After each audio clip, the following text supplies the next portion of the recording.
திமுக MP Kanimozhi செய்தியாளர்களை சந்திக்கிறார். நேரலையில் பார்க்கலாம். என்று ஒரு புதிதாக கண்டுபிடிக்கப்பட்ட ஒரு சட்டத்தை எங்கள் முன்னால் நீட்டி நீங்கள் சட்டையை மாற்றவில்லை என்றால் அவை நடக்காது என்று ஒரு விஷயத்தை முன்வைத்தார். நாங்கள் தொடர்ந்து ஆர்ப்பாட்டத்திலே ஈடுபட்ட காரணத்தால் அவை ஒத்திவைக்கப்பட்டது. அடுத்த முறையும் அவை கூடிய பொழுது நாங்கள் சட்டையை மாற்றாமல் எங்களுடைய கோரிக்கையை தொடர்ந்து வலியுறுத்தினோம். அதனால் இன்று நாள் முழுவதும் அவை ஒத்திவைக்கப்பட்டிருப்பதாக அறிவித்தார்கள். இதற்கு முன்னால் பல முறை பல்வேறு கோரிக்கைகளை முன்வைத்து விவாதங்கள் நடந்த பொழுதோ அமளி ஏற்பட்ட பொழுதோ அது மட்டும் இல்லாமல் எதிர்க்கட்சிகளை சார்ந்தவர்கள் தங்களுடைய கருத்துக்களை சொல்லக்கூடிய வகையிலே மாஸ்க் போட்டுட்டு வந்திருக்காங்க. அதில் வாசகங்கள் இருந்திருக்கு. தாங்கள் சொல்லக்கூடிய முன்வைக்கக்கூடிய கருத்துக்கள் தாங்கிய வாசகங்கள் இருந்திருக்கு. உடைகள் அணிந்து வந்திருக்கிறார்கள், சால்வைகள் அணிந்து வந்திருக்கிறார்கள். இப்பொழுது கூட ஆளுங்கட்சியில் இருக்கக்கூடியவர்கள் அவங்களுடைய நம்பிக்கைகளை கருத்துக்களை சொல்லக்கூடிய அவற்றை வலியுறுத்தக்கூடிய கருத்துக்களை சால்வைகளாக அதில் இருக்கக்கூடிய எழுத்துக்களாக அவர்கள் போட்டுக்கொண்டுதான் இன்றும் அவையிலே இருக்கிறார்கள். ஆனால் அவங்களையெல்லாம் ஏற்றுக்கொள்ளக்கூடிய அவை தலைவர் அவர்கள் எங்களை மட்டும் வெளியேற சொல்கிறார். எங்களை மட்டும் உடையை மாற்றிக்கொண்டு வர வேண்டும் என்று கட்டளையிடும் பொழுது இது ஜனநாயக விரோதமாக, எதிர்க்கட்சிகளுக்கு முக்கியமாக விரோதமான ஒரு செயலாகத்தான் பார்க்க முடிகிறது. அரசுக்கு உடை பிரச்சனையா இல்லாட்டி டீலிமிட்டேஷன் பிரச்சனை எழுப்பக்கூடாது இல்ல, அவங்களுக்கு உடையும் பிரச்சனை இல்லை, டீலிமிட்டேஷனும் பிரச்சனை இல்லை. எதிர்க்கட்சிகளே இல்லாமல் ஒரு அவையை நடத்த வேண்டும் என்று அந்த எண்ணத்திலே இருக்காங்க. எதிர்க்கட்சிகளே அவர்களுக்கு பிரச்சனை தான், எதிர்கருத்துகளும் பிரச்சனை தான்.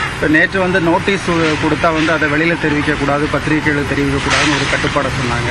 இதை எந்த விதத்திலுமே வெளியே வரக்கூடாதுன்னு எதிர்பார்க்கிறாங்க. இல்லைங்க, அவங்க அவையை எதிர்கருத்துக்களே இல்லாத ஒரு அவையை நாங்கள் வாழ்க வாழ்க என்று அவங்கள போல கோஷமிட்டு கொண்டிருந்தால் ஒரு அவை அமைதியாக நடப்பதாக அவர்கள் ஏற்றுக்கொள்வார்கள், அவை சிறப்பாக நடப்பதாக ஏற்றுக்கொள்வார்கள். அவர்களுடைய கருத்துக்களுக்கு எதிரான கருத்துக்களையோ நம்முடைய கொள்கை சார்ந்த ஒரு விஷயத்தை முன்வைத்தாலோ அவர்களால் ஏற்றுக்கொள்ள முடியவில்லை. அதனால தான் நாடாளுமன்றத்தின் நாட்கள் கூட தொடர்ந்து இந்த ஆட்சியிலே குறைந்து கொண்டே வருகிறது. நீங்க பாத்தீங்கன்னா நல்லா தெரியும், பிரதமர் அவையிலே இருக்கக்கூடிய நாட்களை, அவைக்கு வரக்கூடிய நாட்களை விரல் விட்டு கூட எண்ண முடியாது. அந்த அளவுக்கு குறைவான நாட்கள் தான் நம்முடைய நாட்டின் பிரதமரே அவையிலே இருக்கிறார். அப்ப நாடாளுமன்றத்தின் மீது அவர்களுக்கு என்ன மரியாதை இருக்கிறது என்பதை இதிலிருந்தே தெரிந்து கொள்ள முடியும். நாளை மீண்டும் இந்த பிரச்சனை எழுப்புவாங்க, தொடர்ந்து எழுப்பிக் கொண்டிருக்கிறோம். வரக்கூடிய 22ஆம் தேதி நம்முடைய தமிழ்நாட்டு முதலமைச்சர் அண்ணன் தளபதி அவர்கள் நாடு முழுவதும் இருக்கக்கூடிய முதலமைச்சர்களை எந்தெந்த மாநிலங்கள் இந்த டீலிமிட்டேஷனால் பாதிக்கப்படுமோ அந்த மாநிலங்களை சார்ந்த தலைவர்களை எல்லோரையும் அழைத்து ஒரு விவாதத்தை, அங்கே இருக்கக்கூடிய அவர்களோடு கலந்துரையாடல் ஒன்றை நடத்துவதற்காக சென்னைக்கு அழைத்திருக்கிறார்கள்.